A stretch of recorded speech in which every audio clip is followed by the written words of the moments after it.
on the liberal end, the idea fundamentally is that everybody's the same, and that if you distribute educational resources properly, then everyone can succeed. And so that didn't work out so well for the liberals. And then on the conservative side, the idea is, well, if you could just get off your lazy asses and get a job, there is a job for you out there.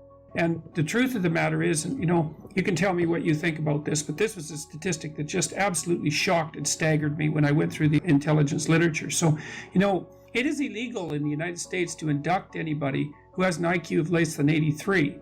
And the reason for that is, that the American Armed Forces have been conducting intelligence research for like more than 100 years. And that was partly because they needed a way of sorting people rapidly during times of military expansion during wartime. But it was also because IQ tests, and especially in the early part of the 20th century, were used to identify, let's say, the deserving poor who could really benefit from additional educational attainment and advancement. And the military was hoping to identify people from lower class strata that could be streamed into, say, officer training programs and so forth, or even skills training programs, to move people from the underclass into at least the working class and maybe above. So they had a bloody stake in this, man.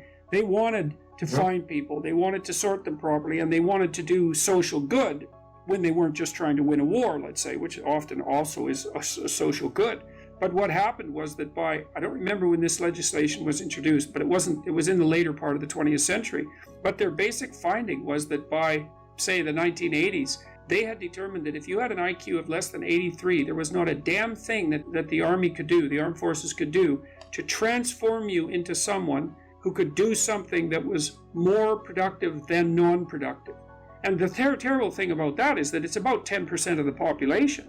And so you look at a statistic like that and you think, oh my God, you've got this enterprise, this massive enterprise that's chronically hungry for people. That's right.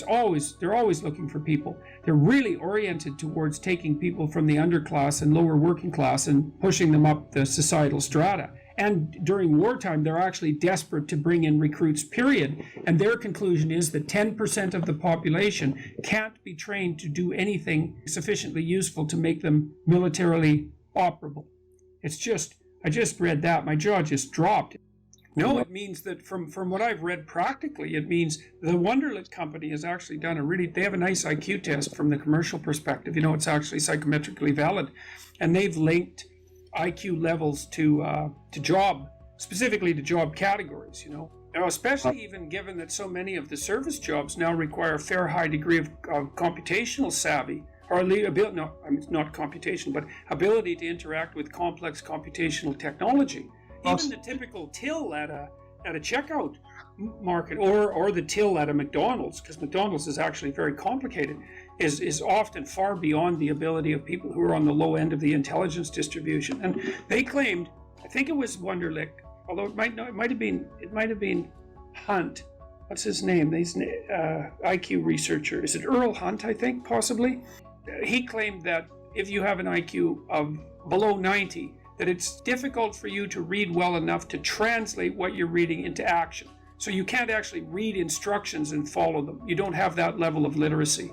Well, that was something that Murray and Herrnstein wrote about in their book, The Bell Curve, which really struck me, because I read that book twice, unlike most of the people who criticized it. And, one of the things that they pointed out in there was, look, the typically educated person thinks that someone isn't very bright if they have an IQ of 115.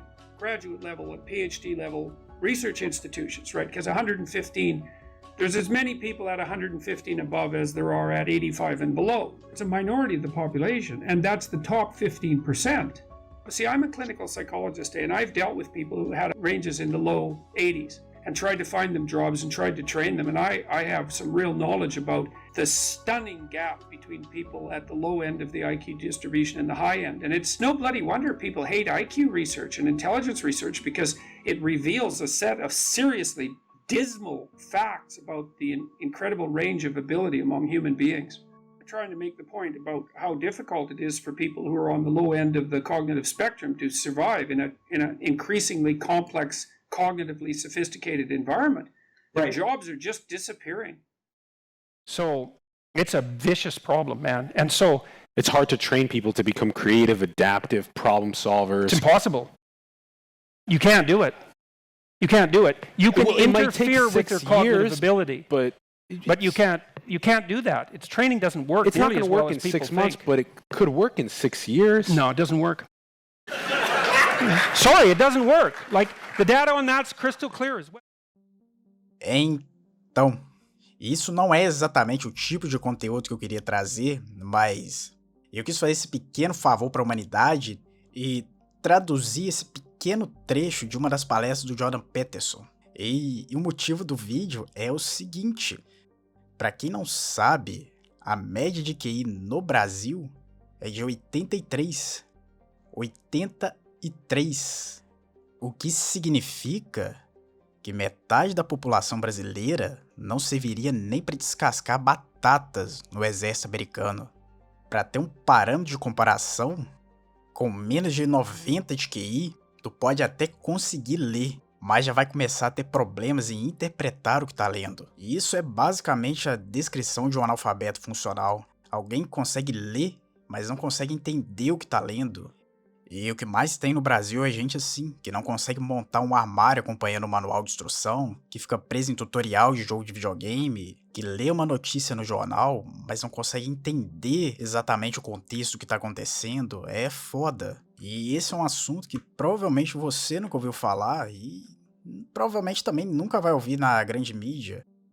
Porque é desconfortável assumir o fato que as pessoas têm níveis diferentes de inteligência. E esse nível de inteligência vai definir diversos fatores na sua vida. E o QI, diferente da crença popular, ele não pode ser aumentado. Tu nasce com uma certa capacidade cognitiva e tá preso a ela pro resto da sua vida. E por algum motivo, as pessoas simplesmente ignoram esse fato. Eu não sei o porquê, talvez porque é mais confortável, mas a verdade é essa.